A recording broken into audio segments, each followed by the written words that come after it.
انسانیت اس جگہ پر کھڑی ہوئی ہے، اس کیفیت کے اندر دو چار ہے جہاں موسیٰ اور عیسیٰ علیہ السلام کا دین نہیں چلے گا۔ نوح علیہ السلام کی شریعتیں منسوخ ہو چکی ہیں۔ آدم علیہ السلام کا نبی ہونا ایک مشہور اور ایک خاص خطے کی طرف تھا۔ سلیمان علیہ السلام کی حکومت ایک خاص قبیلے کی طرف تھی۔ لیکن قیامت تک آنے والے انسانوں کی رہنمائی کون کرے گا؟ قیامت تک آنے والے افراد کی رہنمائی کون کرے گا؟ انہیں اچھائی اور برائی کا سبق اور درس کون دے گا؟ انہیں کون بتائے گا کہ اندھیری رات کسے کہتے ہیں اور روشن صبح کسے کہتے ہیں؟ انہیں کون سمجھائے گا کہ ہیرا کی چیز کا نام ہے اور کانچ کی چیز کا نام ہے؟ انہیں کون بتائے گا کہ یہ حق ہے یہ باطل ہے؟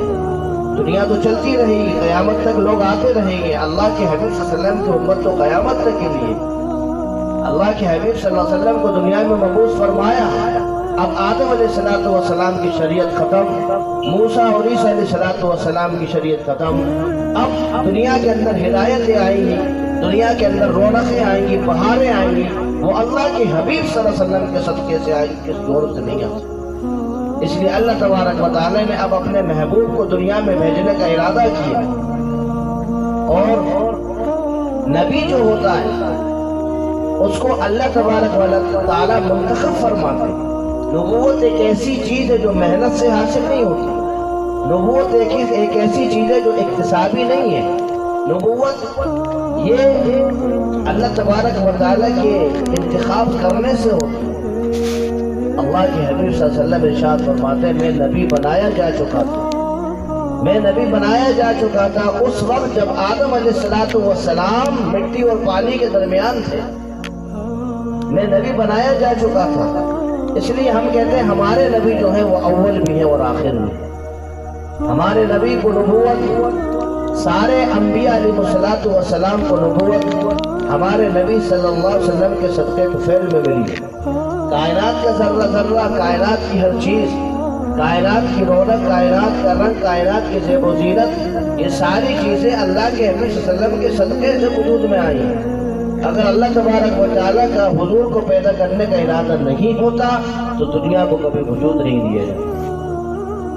اللہ کے حبیب صلی اللہ علیہ وسلم کو جب مبعوث فرمانے کا ارادہ کیا تو قرآن میں اللہ تبارک و تعالیٰ نے کیا فرمایا؟ قرآن کریم کی آیت آپ دیکھیں، اللہ فرماتے ہیں لَقَدْ مَنَّ اللَّهُ عَلَى الْمُؤْمِنِينَ۔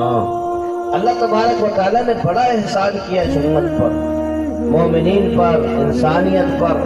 وہ انسانیت جو جرائم کے، جو جرموں کی پیشہ ور تھی، جو گناہ اور نیکی میں فرق نہیں سمجھتی تھی، اللہ فرماتے لَقَدْ مَنَّ اللَّهُ عَلَى الْمُؤْمِنِينَ، بڑا احسان کیا اس انسانیت پر۔ کیا؟ اِذْ بَعَثَ فِيهِمْ رَسُولًا، ان کے درمیان ہم نے ایک رسول کو بھیجا۔ اللہ تبارک و تعالیٰ نے کائنات کی ہر چیز بنائی، انسانوں کے فائدے کے لیے درخت بنائے، شجر بنائے، حجر بنائے، چاند ہے، قمر ہے، سورج ہے، آفتاب ہے، مہتاب ہے، کتنی گیلیکسیاں آسمان کے اندر ہیں، کتنی زیب و زینت دنیا کے اندر ہے۔ لیکن اللہ تبارک و تعالیٰ نے ان سب کو بنانے کے بعد احسان کا معاملہ نہیں کیا، احسان نہیں جتلایا قرآن کریم کے اندر۔ لیکن اللہ فرماتے ہاں ہم نے یہ احسان ضرور کیا اس انسانیت پر کہ ان کے درمیان ایک رسول کو بھیجا۔ لَقَدْ مَنَّ اللَّهُ عَلَى الْمُؤْمِنِينَ إِذْ بَعَثَ فِيهِمْ رَسُولًا، یہ احسان اس لیے ہے وہ انسانیت جو جس کے زخم رس رہے ہو وہ مرہم کہاں تلاش کرتی، وہ انسانیت جو لوگوں کے پاؤں تلے روندی جا رہی ہو، جو مظلومیت کی آہیں سسک رہی ہو، آہیں بڑھ رہی ہو، وہ کس در پر جاتی ہے اپنے درد کو لے کر۔ آپ دیکھیں اللہ کے حبیب صلی اللہ علیہ وسلم جس ماحول میں سرزمین عرب کے اندر تشریف لائے، اس ماحول کے اندر جو عرب قوم تھی وہ ایک اجڑ قوم تھی، وہ ان پڑھ قوم تھی، وہ جاہل تھی، وہ یہ نہیں جانتی تھی کہ ہمیں کس سے کس انداز میں گفتگو کرنی ہے، کس لہجے میں بات کرنی ہے۔ ان کے یہاں جنگیں جب شروع ہو جاتی تو اس کا اختتام نہیں ہوتا تھا، ان کے یہاں جب بات پڑ جاتی تو ختم ہونے کا نام نہیں لیتی۔ وہ خون کے اندر، وہ ناپاکی کے اندر، وہ طہارت کے اندر فرق نہیں جانتے۔ وہ اونٹوں کی چرانے والے یہ نہیں جانتے تھے گھوڑوں کو کس طرح سیدھا کیا جاتا ہے۔ وہ نمک کو کافور سمجھتے تھے، کافور کو نمک سمجھتے تھے۔ اتنی انپڑھ قوم کے درمیان اللہ تبارک و تعالی نے اپنے پیارے محبوب کو مبعوث فرمایا۔ وہ امی تھے، وہ پڑھنا نہیں جانتے تھے، وہ لکھنا نہیں جانتے تھے۔ اللہ کے حبیب صلی اللہ علیہ وسلم کو دنیا میں مبعوث فرمایا ایسی قوم کے درمیان جو امی ہے، جو لکھنا اور پڑھنا نہیں جانتی۔ اللہ کے حبیب صلی اللہ علیہ وسلم کو جب مبعوث فرمانے کا ارادہ کیا، آپ کے والد گرامی کا نام سید عبداللہ اور آپ کی والدہ محترمہ کا نام سیدہ آمنہ ہے۔ اب جب سیدہ عبداللہ کا سیدہ آمنہ سے نکاح ہوا، اللہ کے حبیب صلی اللہ علیہ وسلم اپنی ماں کے پیٹ میں آئے۔ یہ وہ کیفیت شروع ہو رہی ہے کہ دنیا میں آخری نبی تشریف لانے والے ہیں۔ جب کوئی باوقار شخصیت دنیا میں آتی ہے، وزندار آدمی دنیا میں آتا ہے، ہمارے محلے میں کوئی شخصیت آئے گی، ہم اپنے محلے کو مزین کریں گے، ہم اپنے محلے کو سجائیں گے، ہم اپنے محلے کو آراستہ کریں گے۔ اب دنیا میں کائنات کے حبیب تشریف لانے والے، اب اللہ تبارک و تعالیٰ دنیا کو سجا رہے ہیں، دنیا کو مزین کر رہے ہیں، دنیا کو روشن کر رہے ہیں۔ سیدہ آمنہ فرماتی ہیں کہ میرے شوہر کا جب انتقال ہو گیا، سید عبداللہ جو تھے حضور کے والد گرامی، ان کا انتقال ہو چکا تھا جب آپ اپنی ماں کے پیٹ کے اندر تھے۔ اللہ کے حبیب صلی اللہ علیہ وسلم اپنی ماں کے پیٹ میں۔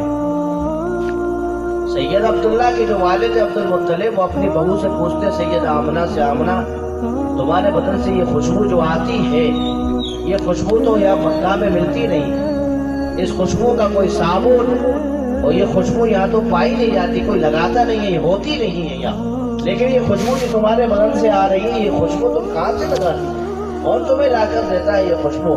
سیدہ آمنہ فرماتی ہے نہ میں کوئی خوشبو لگاتی ہوں، نہ میرے پاس اس طرح کا کوئی صابن جس کو میں استعمال کروں۔ ہاں ایک بات ضرور ہے، جس وقت سے میرے پیٹ میں یہ بچہ آیا ہے اس وقت سے میرے سارے بدن سے خوشبو آتی ہے، اس وقت سے میرے سارے بدن سے خوشبو آتی ہے۔ یہ ایک بات نہیں ہے، بلکہ عبد المطلب سے فرمایا ہے، عبد المطلب سے فرمایا ہے ابا جان، اصل بات یہ ہے کہ کئی بار میں نے دیکھا ہے چاند کو، کئی بار میں نے دیکھا ہے ستاروں کو کہ وہ جھک جھک کر آتے ہیں اور مجھے سلامی دیتے ہیں، میں سمجھ نہیں پا رہی ہوں یہ کیفیت کیا۔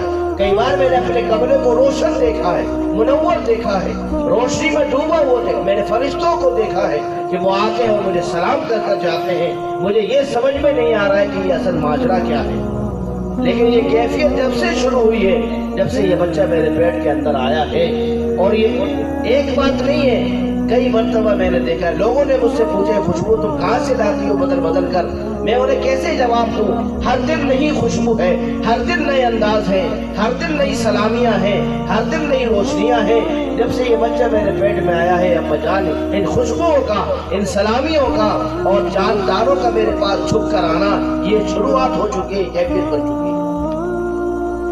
اب وہ سمجھ گئے عبد المطلب، یہ بچہ جو میرے بیٹے کا ہے، یہ بچہ جو اس کے بطن میں ہے، یہ کوئی عام نہیں ہے، اس کی بڑی نرالی شان ہونے والی ہے۔ ایک ذہن میں یہ تشویش پیدا ہو جاتی ہے، یہ بچہ کوئی عام نہیں ہے، اس کی ایک شان جدا ہوگی۔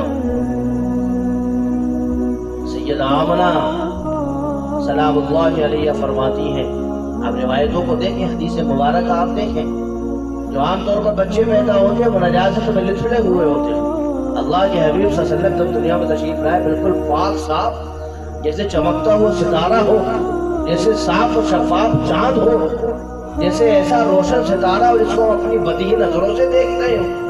عام طور پر ہر بچے کے جسم پر مکھیاں بیٹھتی ہیں، اللہ کے حبیب صلی اللہ علیہ وسلم کے جسم پر کبھی بھی کوئی مکھی نہیں بیٹھتی۔ عام لوگوں کے پیشاب اور پخانے زمین جذب نہیں کرتی، لیکن کائنات کے محبوب کے پخانے اور پیشاب کو زمین جذب کر جاتی۔ عام لوگوں کے پسینوں میں بدبو ہوتی ہے، لیکن اللہ کے حبیب صلی اللہ علیہ وسلم کے پسینے کو لوگ سنبھال کر رکھا کرتے تھے، وہ شیشیوں میں بھر کر رکھا کرتے تھے۔ یہ وہ پسینہ ہے جو مشک و عنبر سے زیادہ قیمتی ہے، اس کی خوشبو کا عطر دنیا میں ملتا نہیں ہے۔ لوگ عطر کی جگہ اللہ کے حبیب صلی اللہ علیہ وسلم کا پسینہ استعمال کرتے تھے۔ سیدنا معاویہ رضی اللہ تعالیٰ عنہ کے بارے میں تو یہاں تک آتا ہے کہ جب اللہ کے حبیب صلی اللہ علیہ وسلم سیدنا معاویہ کے گھر میں آرام فرماتے تو آپ کو جب پسینہ آتا تو آپ کے جب پسینے کی بوندیں ٹپکتی تو اللہ کے حبیب صلی اللہ علیہ وسلم کے پسینے کی بوند کو سیدنا معاویہ رضی اللہ تعالیٰ نے شیشی میں بھر لیتے اور عطر کی جگہ استعمال کرتے۔ لوگ پوچھتے معاویہ یہ عطر کہاں سے لائے ہو؟ فرماتے یہ کائنات کا ایک ایسا عطر ہے، اس جیسا عطر نہ جنت کے اندر ہے نہ دنیا کے اندر۔ یہ وہ کیفیتیں تھیں جو امت کو یہ بتا رہی تھی کہ دیکھو اس نبی کی قدر ہمیں کرنا ہے، اس کے ارشادات کو دلوں میں بسانا ہے، اس کی کیفیتوں کو دلوں میں بسانا ہے، اور مرتے دم تک انہی کی سنتوں پر ہمیں جان دینا ہے، اور انہی کے بتائے وہ طریقے پر ہمیں چلنا۔ یہ کیفیت اور انداز بتا رہی تھی۔ اللہ کے حبیب صلی اللہ علیہ وسلم جب پیدا ہوئے تو وہ آگ جو مجوسیوں کی جل رہی تھی ان کے معبد خانے کے اندر، اللہ تبارک و تعالیٰ نے ایسا کام کیا کہ وہ جیسے ہی حضور پیدا ہوئے وہ آگ فوراً بجھ گئی۔ اللہ کے حبیب صلی اللہ علیہ وسلم تشریف لے آئے، اب کسی پر کوئی ظلم نہیں ہوگا، اب ظالم سے بدلہ لیا جائے گا، اب مظلوم کی ہمدردی ہوگی، اب مائیں ذلیل نہیں ہوگی، اب باپ ذلیل نہیں ہوں گے۔ اب کیوں؟ حضور رحمت بن کر دنیا میں تشریف لائے ہیں۔ وَمَا رَسَلْنَاكَ إِلَّا رَحْمَةً لِّلْعَالَمِينَ، اے اللہ کے حبیب ہم نے آپ کو تمام جہانوں کے لیے رحمت بنا کر بھیجا ہے۔ آپ مردوں کے لیے رحمت ہے، آپ ماں باپ کے لیے رحمت ہے، آپ اولاد کے لیے رحمت ہے، آپ جن سے انسانیت کے لیے رحمت ہے، آپ جناتوں کے لیے رحمت ہے، آپ بشر کے لیے رحمت ہے، یہاں تک کہ آپ یتیموں کے لیے رحمت ہے، یہاں تک کہ آپ جانوروں تک کے لیے رحمت بنا کر بھیجیں۔ اللہ کے حبیب صلی اللہ علیہ وسلم پیدا ہوئے، پیدا ہونے کے بعد وہ آگ بجھی، قیصر و کسریٰ کے جو محلات تھے، ان کے جو کنگورے تھے، ان کے جو برجیاں تھیں وہ گری، یہ بتانے کے لیے کہ اللہ کے حبیب صلی اللہ علیہ وسلم تشریف لائے ہیں۔ اب دنیا کے اندر عبادت ہوگی تو ایک معبود کی ہوگی، لوگوں کے در اگر جھکیں گے تو اللہ تبارک و تعالیٰ کے سامنے جھکیں گے، اور انہی سے کسب فیض حاصل کیا جائے گا۔ اللہ کے حبیب صلی اللہ علیہ وسلم پیدا ہوئے۔ عرب کا ایک معمول تھا کہ عرب کے اندر جو بچے پیدا ہوتے جس سال، تو دوسرے قبیلے کی داعیاں عرب کے اندر آتی اور ان بچوں کو لے جاتی اور ماؤں سے یہ کہتی ہم اس کی پرورش کریں گے، اس کے بدلے آپ ہمیں اجرت دینا، اس کی پرورش ہم کریں گے۔ تو جس زمانے میں اللہ کے حبیب صلی اللہ علیہ وسلم پیدا ہوئے اس زمانے کے اندر اور بھی بچے پیدا ہوئے، داعیاں دوسرے قبیلے کی آئیں اور مالداروں کے بچے لے کر جانے لگی۔ کیوں؟ مالداروں کے بچے اگر لیں گے تو ہمیں پیسہ اور اجرت زیادہ ملے گی۔ مالداروں کے بچے سب دائیاں لے کر چلی گئی، اور جو بھی دائی سیدہ آمنہ سلام اللہ علیہ کا یہاں آتی، اسے معلوم اگر پڑتا اس کا باپ ہی حیات نہیں ہے اس بچے کا، تو وہ واپس چلی جاتی کہ ہمیں اجرت کو ملے گا۔ اگر ہمیں اجرت دے بھی دے گا تو تھوڑی سی اجرت ملے گی، ہم اس کے بالمقابل کسی ایسے بچے کو لیں گے جس کا باپ مالدار ہو، جس کے پاس مال اور اسباب زیادہ ہو، ہم اس کے بچے کی پرورش کریں گے، اپنے لیے تو مال زیادہ ملے گا۔ سب نے اللہ کے حبیب صلی اللہ علیہ وسلم کو چھوڑ دیا، کوئی پہچان نہیں پایا کہ یہ یتیم ہے، یہ در یتیم ہے، کوئی پہچان نہیں پایا جس کو وہ کانچ سمجھ رہے تھے وہ ہیرے کا ٹکڑا ہے جو سارے جہاں کو روشن کرنے آیا ہے۔ سیدہ حلیمہ جب پہنچی تو ان کی جو اونٹنی تھی بہت کمزور تھی، وہ دھیرے دھیرے مکہ پہنچی، ساری دائیاں دوسرے بچے کو لے کر چلی گئی۔ سیدہ حلیمہ نے شوہر سے مشورہ کیا، اب مکہ میں کوئی بچہ نہیں ہے، میرا دل یہ کرتا ہے کہ میں اسی سیدہ آمنہ سلام اللہ علیہ کے بچے کو لے کر جاؤں اور اس کی پرورش کروں۔ نہ جانے کو میرے دل میں یہ کسک پیدا ہوئی ہے، میں اس بچے کو گود میں لینا چاہتی ہوں۔ سیدہ حلیمہ نے سیدہ آمنہ سلام اللہ علیہ کے در یتیم کو گود میں لیا۔ گود میں لینا ہی تھا کہ وہ بیٹا جو سید حلیمہ کا تھا ساری رات بھوک سے پریشان تھا، بھوک کی شدت سے بیتاب تھا، ان کے بستروں میں دودھ ابلتا نہیں تھا۔ اللہ کے حبیب صلی اللہ علیہ وسلم جیسی گود میں آئے، سیدہ آمنہ سیدہ حلیمہ فرماتی ہے میرے بیٹے نے بھی دودھ پیا اور اللہ کے حبیب صلی اللہ علیہ وسلم نے بھی دودھ پیا۔